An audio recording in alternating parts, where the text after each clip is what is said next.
Shalom, hari ini kita akan renungkan kitab Daniel pasal 1, teksnya ayat 1 sampai 21, dan sudah dibagi 3 paragraf.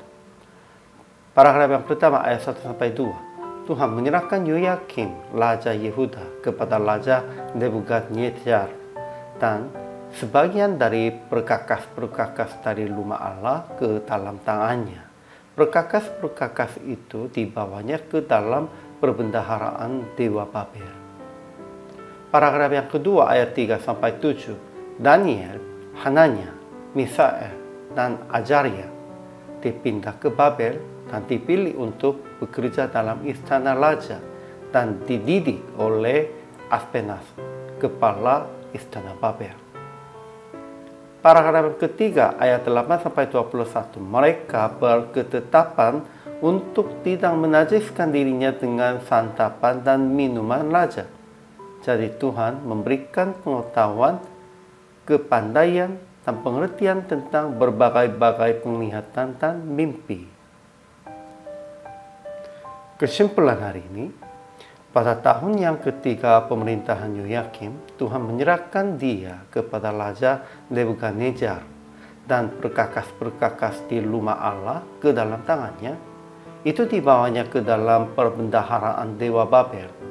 Daniel, Hananya, Misael, dan Azaria juga dipindah ke Babel dan dipilih untuk bekerja dalam istana raja. Mereka dididik oleh Aspenas, kepala istana Babel, tetapi mereka berketetapan untuk tidak menajiskan dirinya dengan santapan raja dan memohon kepada Aspenas akan makan hanya sayur. Setelah mencoba selama 10 hari, kelihatannya mereka lebih baik daripada semua orang muda yang telah makan santapan raja. Jadi mereka diizinkan tetap makan sayur. Tuhan memberikan pengetahuan, kepandaian, dan pengertian tentang penglihatan dan mimpi kepada mereka. Dan orang-orang tahu bahwa mereka 10 kali lebih cerdas daripada semua orang berilmu dan semua ahli jampi.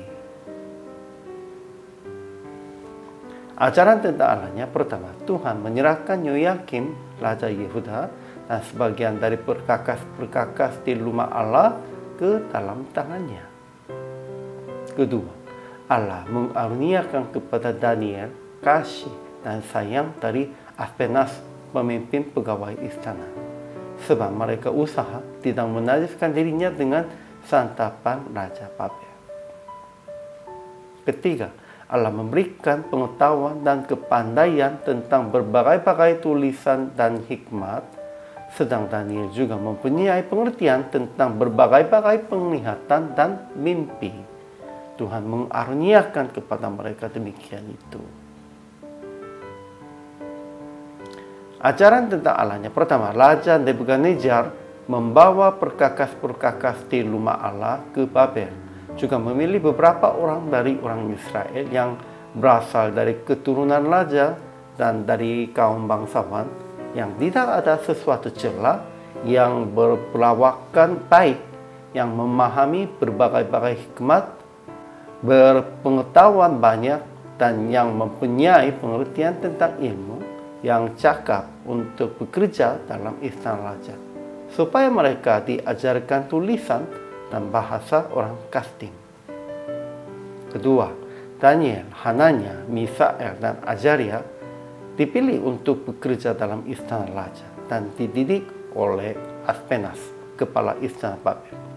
Mereka berketetapan untuk tidak menajiskan dirinya dengan santapan dan minuman raja.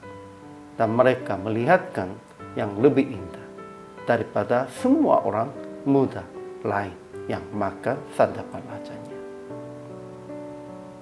Ketiga, mereka tidak dinajiskan diri dengan makan sayur. Dan akhirnya bekerja pada raja dengan pengetahuan, kepandaian, pengertian dari Tuhan. Tuhan sudah cukupkan itu kepada mereka. Keempat, Aspenas, pemimpin pegawai istana, mengasihi dan menyayangi Daniel dan teman-temannya, sebab Tuhan gerakkan hatinya. Kemudian aplikasi hari ini, pertama, berketetapan supaya memuliakan nama Tuhan dalam kehidupan Anda. Tidak najis secara makan, secara perkataan, dan secara pikiran juga. Kita harus berketetapannya begitu. Kedua, memberikan kasih sayang kepada mereka yang merasa asing dan yang sudah hidup karena kondisi hidupnya sudah berubah. Memang ada banyak orang begitu, tapi kita juga harus memberikan kasih sayang kepada mereka dan menolong mereka. Ketiga, meminta pengetahuan, kepandaian, pengertian kepada Tuhan, supaya memberitakan Injil dan memuliakan nama Tuhan di antara orang-orang belum mengenal Yesus. Tuhan pasti akan memberikan pengetahuan, kepandaian, pengertian. Jadi PR praktik hari ini berketetapan akan berjaga kesucian dan tidak najis tentang makan, minum, berkata, dan berpikir juga. Dan melayani dengan pengetahuan, kepandaian, pengertian dari Tuhan untuk melaksanakan kehendak Tuhan di dalam kehidupan Anda. Tuhan tetap menyertai dan tetap Tuhan mengaruniakan di atas kita sebagai pengetahuan, kepandaian, pengertian, dan lain-lain. Hanya andalkan Tuhan dan melakukannya, melaksanakannya dengan itu kehendak Tuhan. Hari ini juga selama melayani, Tuhan Yesus memberkati.